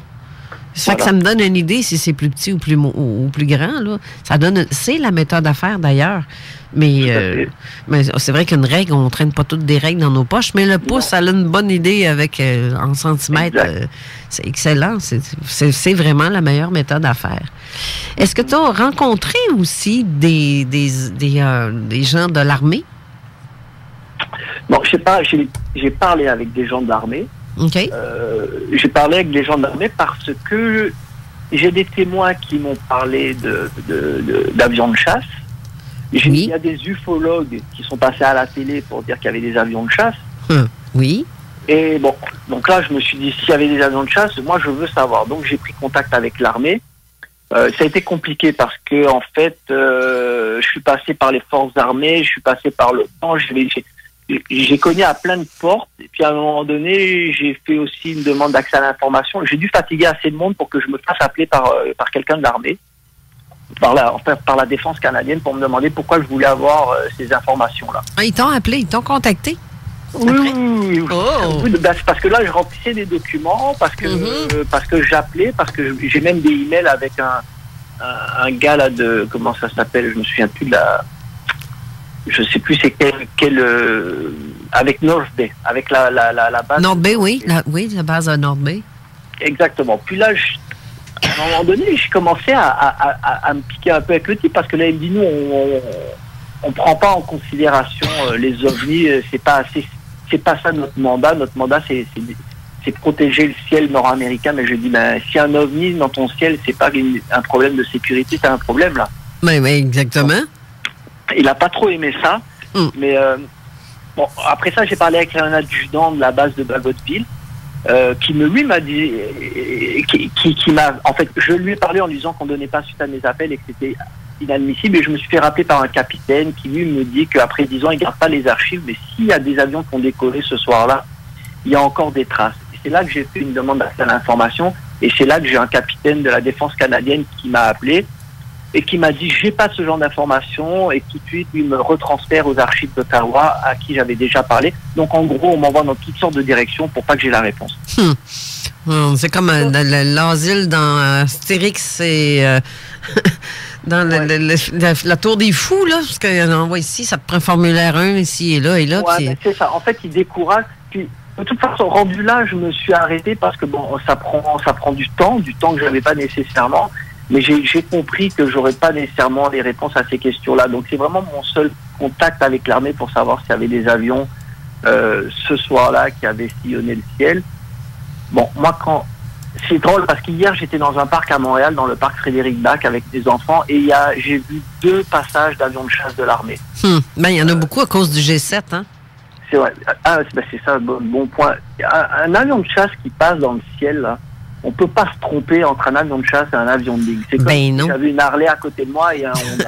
Puis une mopette. Je peux pas me tromper là. Quand il y a un Harley qui passe dans la rue, on sait que c'est un Harley. C'est la même chose avec les avions. Donc, si des témoins sont formels en disant je le sais que c'est des avions de chasse parce que le bruit il est carrément typique, ben moi je me prends pour acquis qu'il y avait des avions dans le ciel, des avions de chasse de l'armée. Mais puis ils diront pas que ça vient du Canada ou des États-Unis. C'est sûr que si ça vient c'est Américains, ceux qui étaient là, c'est possible. C'est possible que les Américains se soient dépêchés à venir ici parce que eux aussi, avec la NORAD, surveillent le ciel pour le territoire canadien. Non, tout à fait, bien sûr. Mais donc, c'est possible que ça soit américain, mais c'est sûr que les Canadiens vont dire on n'a jamais envoyé rien. Ben non, ça ne les appartient pas. Mais ils sont capables de savoir qu'ils sont là, par exemple. Mais je comprends pas pourquoi il y a tant de cachotterie, parce qu'à un moment donné, là, ça va faire là, le cachage, le cache. En tout cas, moi, je trouve ça tellement ridicule que les gens continuent et les gens restent sceptiques à cause de ça. Parce qu'il n'y a personne qui dénonce et qui dévoile ça encore.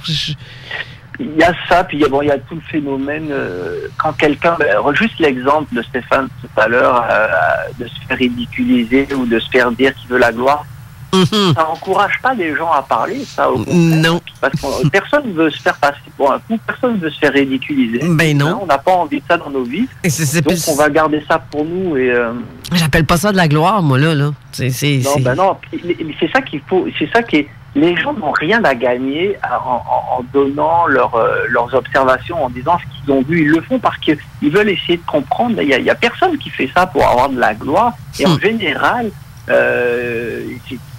si ça leur emmène quelque chose, à la limite, ça peut leur emmener peut-être plus de tout que de la gloire, là, parce que les amis vont peut-être rire d'eux. Moi, je regarde autour de moi, juste autour de moi, mes amis, souvent, ils vont essayer de me ridiculiser. Ils vont se moquer de moi. Dans mes croyances ou dans ce que je fais parce qu'ils trouvent ça ridicule. Moi, je me laisse pas affecter par ça du tout parce que je me dis, ils ont le droit à leur opinion, mais c'est pas tout le monde qui réagit comme ça. Oui. Et Philippe et Emmanuel, on va aller à la pause quelques instants. On revient, reste là. Dans quelques... Parfait. Merci, à tantôt.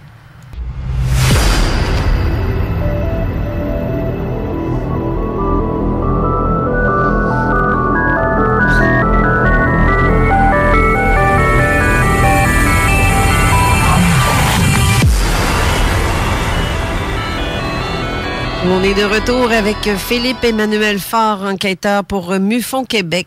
Toujours là, mon cher ami. Oui, je suis là. OK, je pensais que tu t'étais endormi. Non. Mais je trouve ça tellement intéressant que il y a des fois, j'oublie de passer des publicités. J'ai pas le choix d'en passer parce que c'est grâce à eux, nos publicitaires, si on a cette émission-là. Bien sûr. Mais c'est ça. C'est tellement intéressant que je n'ose même pas couper personne parce que c'est des sujets qui m'interpellent énormément. Pour être moi-même, j'investigue pas mal dans ce secteur-là. Puis, c'est fascinant. Ah oui, c'est très fascinant. Je passerais peut-être pas des heures et des heures de nuit blanche, par contre, là, parce qu'à l'âge que je suis rendue, j'ai passé cette étape-là, mais ça m'arrive l'été occasionnellement de faire encore des petites soirées d'observation. On disait quoi? On parlait de l'armée, tu dis, parce exact. que mais moi, il y a un truc qui me chicote aussi, c'est que je comprends en partie pourquoi l'armée ou les autorités, hautes autorités, n'osent pas parler de ça et de dire oui, on confirme, c'est ça. Parce que je pense que ça va créer une panique générale parce que les gens ne sont pas prêts à entendre la vérité, à mon avis. Et je pense que c'est l'une des raisons pour ça. Je sais pas, qu'est-ce que tu en penses? Bon, deux choses. La première, pour l'armée, moi, quand j'ai contacté l'armée, j'ai pas voulu, je les ai pas contactés avec l'approche leur demandant est-ce que oui ou non il y avait un OVNI. Moi, j'ai juste demandé est-ce que vous pouvez me confirmer que des avions de chasse ont été envoyés de Bagotville à Montréal. Moi, c'est tout ce que je voulais savoir parce que quelque part, en confirmant le décollage des avions, on me confirmait quelque part qu'il y avait quelque chose dans le ciel, parce que sinon, ils n'enverraient pas des avions. Mais ben justement. Donc, je cherchais pas, mais je leur ai pas dit est-ce qu'il y avait un OVNI dans le ciel. Moi, je voulais juste savoir ça et je l'ai dit à toutes ces personnes à qui j'ai parlé de l'armée. Maintenant qu'ils veulent pas le dire, ou peut-être que les personnes étaient de bonne foi, peut-être, et que ça fait 30 ans, hein, les gens ont tourné, c'est pas le même personnel, c'est de l'information qui a peut-être été mise de côté. Maintenant, à savoir la population, je suis pas sûr qu'aujourd'hui, la population ne soit pas prête à se faire parler de ça. D'ailleurs, en décembre de l'année passée, donc on va dire cette année, là, il y a, avec ce qui s'est passé aux États-Unis avec l'incident du Nimitz,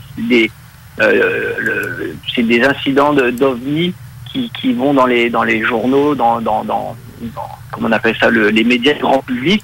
Il y a personne qui est devenu fou, qui a paniqué avec ça. Et là, on a carrément l'armée qui dit oui, on a eu un incident avec un OVNI, avec un de nos porte-avions, et que ça a duré plusieurs jours et qu'on sait pas ce que c'est. C'est un appareil qui avait une manœuvrabilité qu'on connaît pas, ça nous appartient pas, on connaît pas cette technologie. Donc quelque part, quand on a un pays ou une armée qui dit ça, mais non, mais on a une armée intelligente. Nous ne savaient pas ça que s'ils sortent les F-18 pour aller voir les aurores boréales. Mais moi, je pense que les gens aujourd'hui seraient prêts à entendre ça. Je pense que les gens seraient prêts à se faire dire il y avait quelque chose dans le ciel de Montréal et on ne sait pas ce que c'est. Après ça, c'est sûr que l'armée, c'est plus difficile pour eux parce qu'ils sont censés nous protéger justement des choses qui sont dans le ciel. Et s'ils savent pas ce que c'est, ils savent pas comment faire, ben là ils sont en train de dire on sait pas comment vous protéger. Exactement. Ouais. Ça, c'est un bon point, hein? Ouais. Parce que prends pas. T'es-tu tombé? Non, oui, j'ai failli, mon siège est parti en arrière. Mais donc c'est ça. Alors, les gens sont prêts à se faire parler d'OVNI, peut-être même d'extraterrestres, parce que bon, on parle d'OVNI, là, on parle pas d'extraterrestres. Il y avait un objet dans le ciel, il était gros, c'était un objet physique, il y avait des lumières, mais après ça, qu'est-ce que c'était? Qui le pilotait? Est-ce qu'il y avait quelqu'un dedans? Est-ce que c'est des programmes secrets? Est-ce que c'est des extraterrestres? Là, la personne qui va affirmer savoir ce que c'est, je pense que je serais pas d'accord avec cette personne parce que je pense que personne ne le sait pour l'instant là. Mais justement, où ils savent, parce que en fait là, quelqu'un qui est dans l'armée, qui décide de rentrer, de s'engager, comme engagez-vous, comme qui disait, mais quelqu'un s'engage là-dedans, il va signer des papiers de ferme ta boîte. Exactement ça. Mais c'est vulgariser mon truc, là. Mais tu comprends ce que je veux dire. Tu es obligé de garder le silence, etc., etc. Ça, c'est l'omerta obligatoire, mais souvent ne sont même pas au courant. Si je vais parler à un simple soldat, il n'est pas au courant de ça, là. il joue pas dans ces plates-bandes-là. Fait que tu vas parler avec un pilote d'avion, peut-être que lui a plus de chances de signer un truc qui est plus top secret que celui qui est confidentiel. Et c'est ainsi de suite. Plus tu montes de grade et plus tu signes de papiers qui sont pour le niveau de la confidentialité augmente ou des choses comme ça. Là. Tu comprends ce que je veux dire? Puis même jusqu'à un certain point, dans certains cas, c'est plus que juste que de la confidentialité qui est demandée. Il y a carrément des clauses. Tu peux te faire poursuivre, tu peux aller en prison. Exactement. Ils ont trop à perdre. Ben, c'est ça. Bien sûr, ils ouvriront pas, ils parleront jamais, là. C'est ça que j'ai expliqué justement il y a quelques émissions de ça, peut-être 2-3 émissions plus tôt, les règlements, parce qu'en France, j'avais lu un texte de Marc Rimbaud en Europe, que lui, justement, son père a été dans l'armée, etc., et les règlements sont les mêmes ici. Puis moi, j'ai une connaissance à qui j'ai discuté dans le coin de début mai. Lui, il m'expliquait que c'est un retraité de l'armée. Il m'expliquait que lui était dans l'aviation, justement. Ceux qui sont au sol, c'est de la confidentialité bien normale parce qu'ils ne voient pas grand-chose. Mais ceux qui sont plus dans les airs sont plus à risque de rentrer de voir des trucs dans ce style-là. Là, à ce moment-là, ils vont faire signer quelque chose d'un petit peu plus top secret, top secret et archi secret après. Mais en fait, ils nous parleront même pas. Fait que ceux qui sont des petits soldats de sol, oubliez ça, là. Eux autres, c'est vrai qu'ils savent pas. Ils pourront même pas répondre à nos questions parce qu'ils sont même pas au courant de ça. Ils sont pas au courant que ces choses-là se produisent ou ça leur a jamais été parlé ou ils ont jamais été prévenus d'eux. Sauf, c'est ça. Mais est-ce que... Excuse-moi. Ma grippe, et je parle de plus en plus, fait que je commence à avoir la gorge irritée. Je pense que je vais te laisser parler un peu. On va me faire un break. Vas-y. Donne-moi un break. Vas-y, continue, Jase. Mais écoute, non, mais c'est pour faire un peu Après ça, moi j'aimerais ça revenir sur ce que Stéphane il disait parce que il a parlé de... Bon, il l'a pas dit comme ça, mais toi tu l'as précisé, de temps manquant. Oui. C'est pas le seul témoin qui a parlé de ça. Il y a un témoin qui a été rencontré dans cette enquête-là, puis là, c'est pas moi. Moi, j'ai juste vu l'enregistrement. C'est Marc Saint-Germain qui l'a rencontré et qui a filmé l'entrevue. Et donc, ce témoin-là dit sensiblement la même chose. Lui, il était à l'hôtel et puis il a quitté le toit de la piscine pour aller à sa chambre parce qu'il se levait tôt le lendemain et est arrivé dans sa chambre. Il était 4h30 du matin. Mais... Et lui, il est certain d'avoir quitté la piscine. Là, je me souviens plus exactement si c'était 10h ou 10h30, mais clairement, il avait quitté plusieurs heures auparavant. Mais tu vois, moi, j'ai... ce que tu dis là pour Marc, moi, j'ai vu le truc de Marc, justement. C'est comme ça parce que j'ai discuté avec lui. Il m'a envoyé aussi la vidéo pour que je puisse voir ce phénomène-là. Parce qu'avant de parler avec toi, je croyais que c'était Marc qui s'occupait des cas, mais ils en reçoivent énormément. Je sais que MUFON, vous recevez exactement, ils étaient tous attitrés pour un cas en particulier, dont toi, celui-là. Et tu as vraiment une bombe entre les mains, là. Tu es au courant de ça? Oui, tout à fait. Oui, en plus, ce cas-là, avant même de... Moi, je m'intéresse aux ovnis, à tous ces phénomènes-là depuis très longtemps. Mais je suis rentré chez MUFON il y a peu de temps et que quand Marc m'a proposé ça, je connaissais le cas, j'en avais déjà entendu parler, j'avais vu les émissions. Moi, c'était un gâteau d'anniversaire. Là, j'ai dit oui tout de suite. Là, c'est super, c'est un super cas. Donc, c'est du gâteau, puis, vrai bonbon. C'était vraiment génial. Et puis, donc ce fameux temps manquant. Et c'est là que ça devient plus touché, là, si je peux me permettre l'expression, parce que quand on parle de temps manquant, là, c'est plus juste une observation, là, il y a quelque chose qui se passe, on sait ce que ça veut dire quand on parle de temps manquant. Et là où moi où je fais un peu plus attention, c'est toutes les théories après ça qui vont sortir par rapport au temps manquant ou aux interprétations qui sont faites par rapport à ça. Donc c'est ça. On parlait tout à l'heure du rapport Hans Guénette. Guénette, je l'ai rencontré, Guénette. J'ai réussi à le retrouver. OK.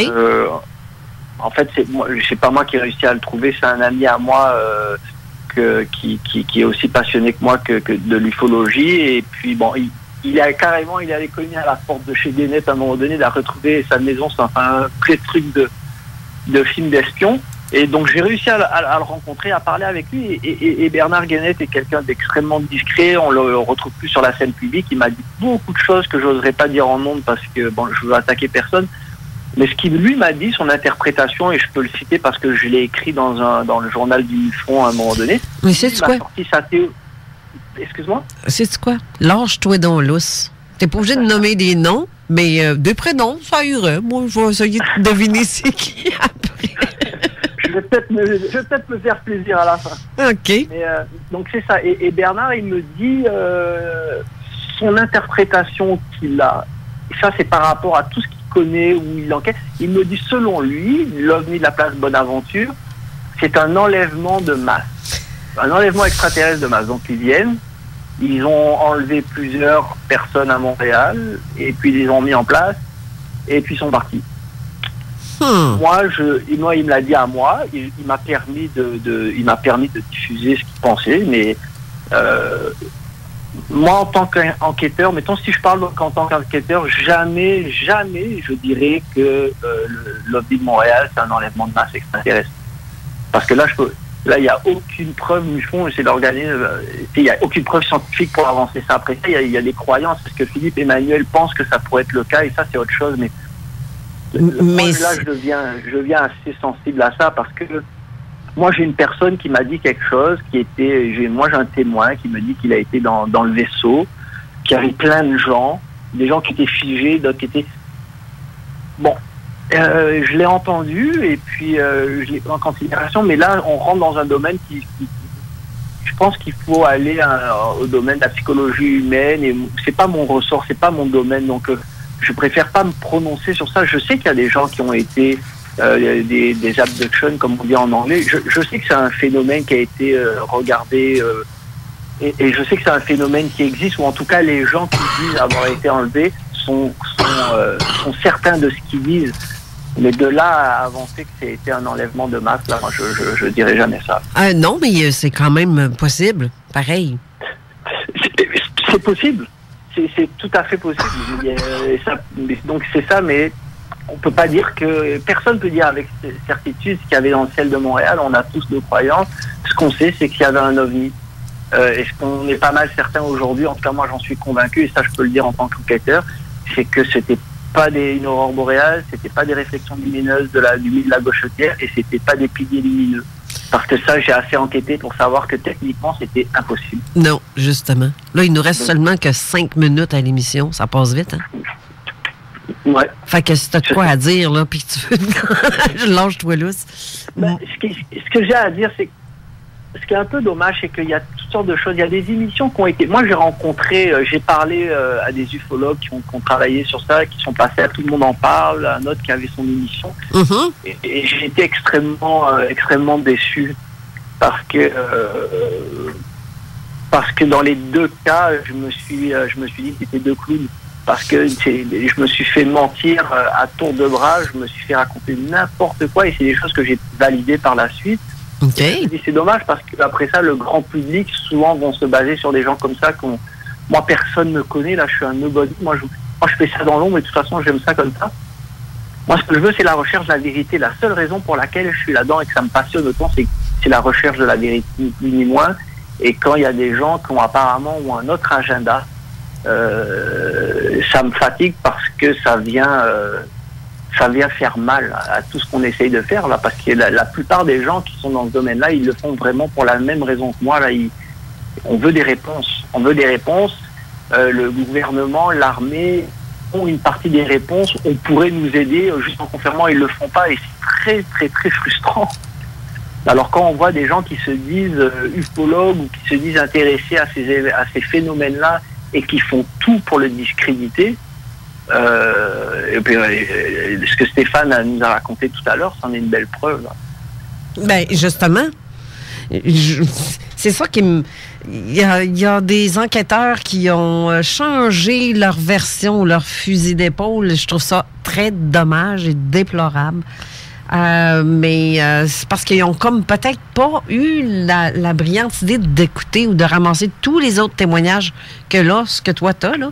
Ça vient carrément débalancer tout le reste de ce qui a été dit à date. Pour peut-être pas tout, là, mais il y a des éléments qui sont très importants même, je dirais, qui n'ont jamais été dits avant, là, si on veut. Non. Mais c'est comme ton truc de choses en masse, là, l'enlèvement de masse, là, c'est énorme, là. C'est énorme ce que tu dis, que l'autre s'y a dit ça. Et c'est possible, étant donné qu'il y a eu du temps manquant pour certains de tes témoins.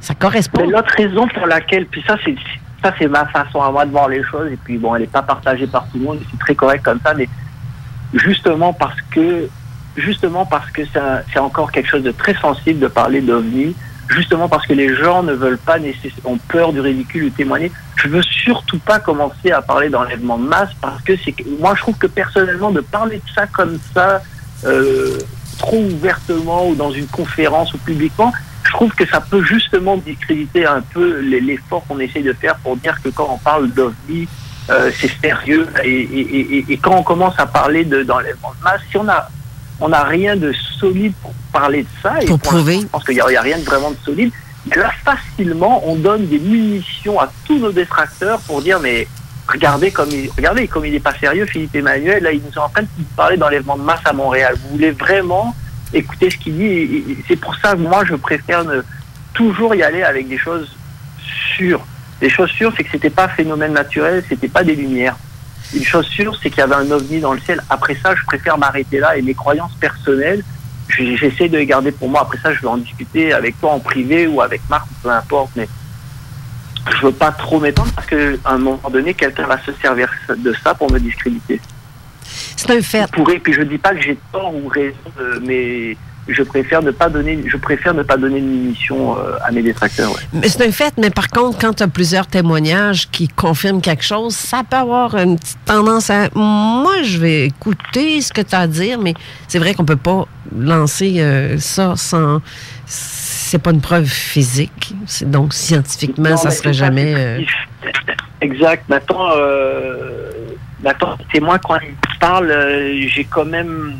Bon, je suis pas psychologue, je suis pas un spécialiste de l'humain, mais je suis un être humain, j'ai un gut feeling, je me fie à mes sens, et la plupart des témoins à qui j'ai parlé, je suis convaincu qu'ils me racontent en toute honnêteté ce qu'ils ont vu, ce qu'ils ont vécu, sans exagération. C'est sûr qu'il y a 30 ans en arrière, 28 ans, donc les détails, l'heure, la distance, les conditions météo peuvent un peu varier, et puis ça c'est normal, là c'est une question de mémoire, mais sur tout le point central de l'affaire, la plupart des gens à qui j'ai parlé sont tout à fait crédibles et sont tout à fait honnêtes dans leurs témoignages, et moi j'ai envie là prochainement d'essayer de rassembler toutes les personnes à qui j'ai parlé, un maximum de gens, et de faire une espèce de soirée ou de rencontre ensemble, de filmer ça, de faire un petit reportage, monter ça, et de le diffuser sur YouTube pour encourager les gens et pour voir un peu l'interaction qu'il peut y avoir entre toutes ces personnes. Je trouve que ça pourrait être très intéressant. Oui, ça serait même génial comme idée d'ailleurs.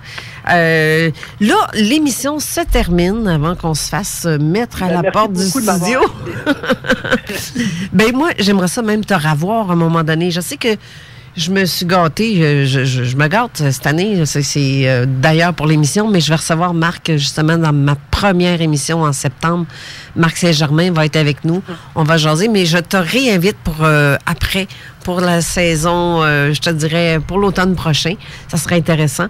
Alors, je remercie à mes deux invités d'aujourd'hui, Stéphane Claude et toi-même, Philippe Emmanuel Faure de MUFON Québec, et ceux, comme on a dit, ceux qui veulent expliquer leur cas à Emmanuel comme on a dit tantôt, pour ton... répète-moi donc ton messagerie, s'il te plaît, pour ceux qui veulent t'envoyer un courriel. Tout à fait. Alors, c'est P comme Philippe, .E comme Emmanuel, .fort, F comme France, AURE, p.e.fort@gmail.com. p.e.fort@gmail.com. Parfait. Et la semaine prochaine, on va recevoir Yann Vanet du Garpin et Steve Zuniga avec sa chronique. As-tu vu ça? Je remercie infiniment pour vos témoignages et le témoignage de Stéphane et toi. On se rejase. Ça, c'est assuré qu'on se rejase parce que je veux te réinviter. Si tu as des nouveaux, gêne-toi pas. Tu me le dis, puis on en parle en ondes. L'émission Code F3.0 suit à l'instant. Bonne fin de semaine à vous tous et je vous souhaite, j'espère qu'il va faire tout beau pour ceux qui sont en vacances cet été. Merci beaucoup. À la semaine prochaine. Bye bye.